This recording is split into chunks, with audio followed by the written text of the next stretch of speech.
This tutorial shows you how to use HBox and VBox. So let me just create JavaFX XML application project.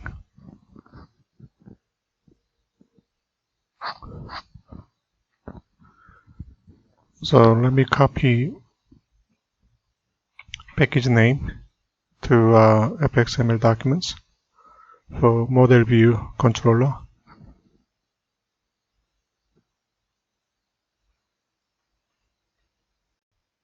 Okay, let's open FXML documents with the same builder.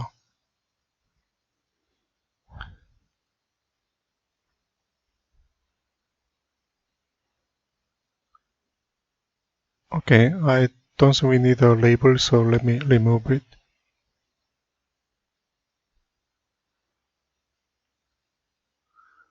Okay, let me slightly enlarge anchor pane. I will show you the idea of using small components. So, for example, like a checkboxes, maybe 3 of them. For certain UI designs here, you may need to move small components one place to another. It's not quite straightforward.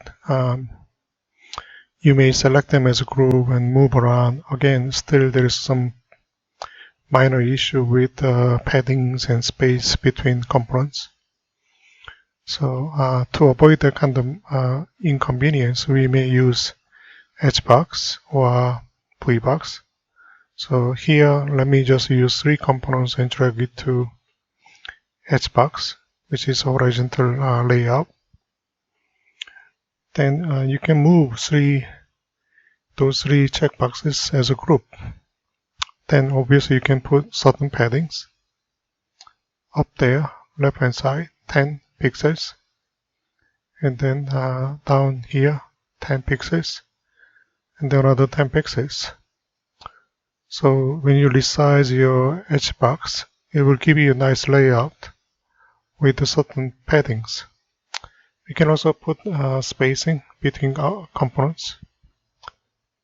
So checkbox 1, second one, and third one has a slightly the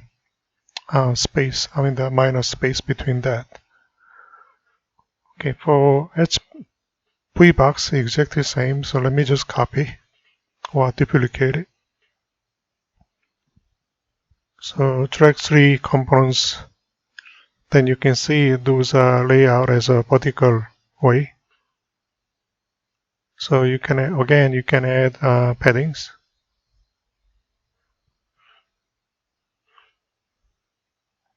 (10 pixels each). Then you can also introduce spacing, so that there will be a bit of a space between the first and second and third checkboxes.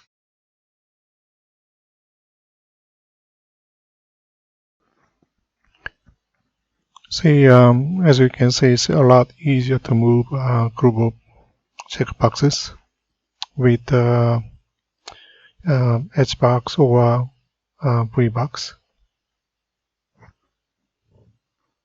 Let me just quickly demonstrate how we can use with other UI controls. So let me just use a text area and then one button. For quick demonstration, I will use only one group of checkboxes.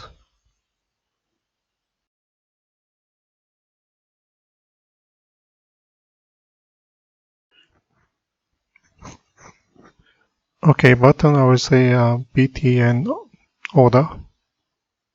Then I will use the handle order button actions for action handler. So sorry, event handler. For first checkbox, I will name it as a pizza.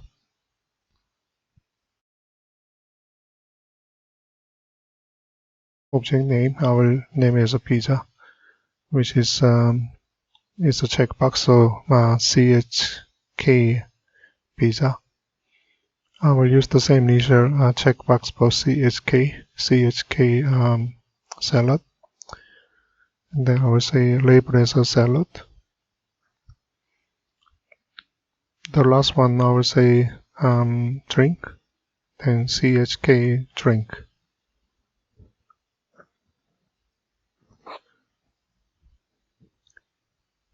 I don't think I will label HBox or VBox.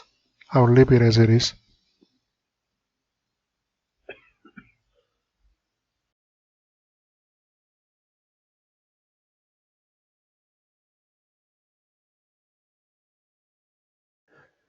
Okay, text area, I will say TA summary. Syntax all. Okay, here we update controller, so make controller. Let me remove all implementation. Actually, I don't need that method, so I'll remove it. Our new the method name is handle order button action, so I will use here. So the first one is saying check pizza. If we select that checkbox, so is selected, we will return true value. Then I will do certain things. Okay, so if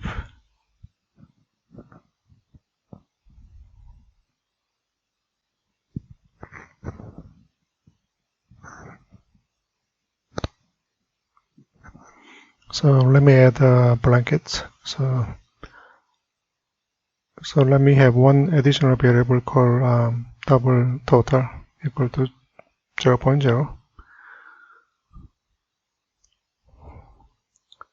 Let's say if checkbox called pizza is selected, I will add $5 to total. Then I will do check salad is selected. If the value is true, means if this checkbox is selected, it will return true value. Then I will add additional maybe $3. So if you press Ctrl spacebar, it will show you a pop-up menu with the JDK documentation, so you can check it what it is. So last one I say check drink is selected. It's the same way. Same if conditional statement. Total plus equal 1.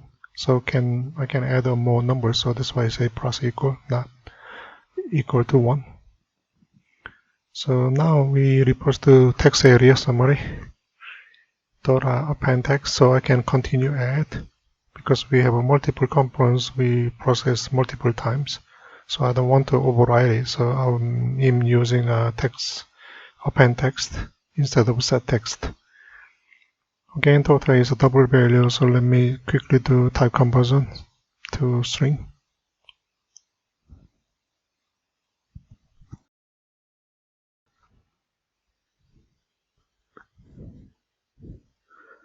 Okay, let's quickly have a look at the demo.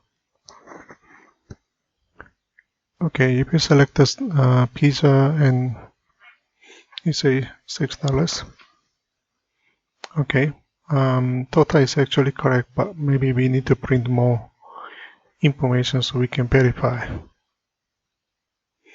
So here TA summary.append text. I may put a bit more information about pizza. So check pizza and the name of checkbox, you can use the method called getText, so you can get the label of checkbox. Then I will add a new line. Maybe I will put also $5 for that unit price of pizza. Then I will do the same thing for salad, $3. So check salad. Then the last one is again it's the same thing. It's $1. Then check drink. So this way we can actually see the additional information about individual price. Then maybe I will say total with changes. So we can actually see individual unit price plus total.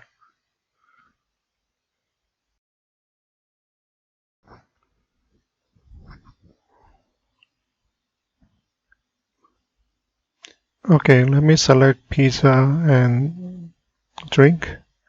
Now you say $5, $1, 6.0, which is correct. There might be I need one additional space.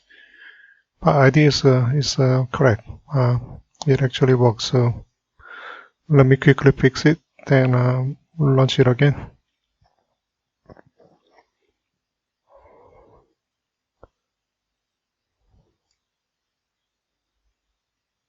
So this time salad and drink. Okay, 3 plus 1, 4.0. That's correct. Okay, I think that's all.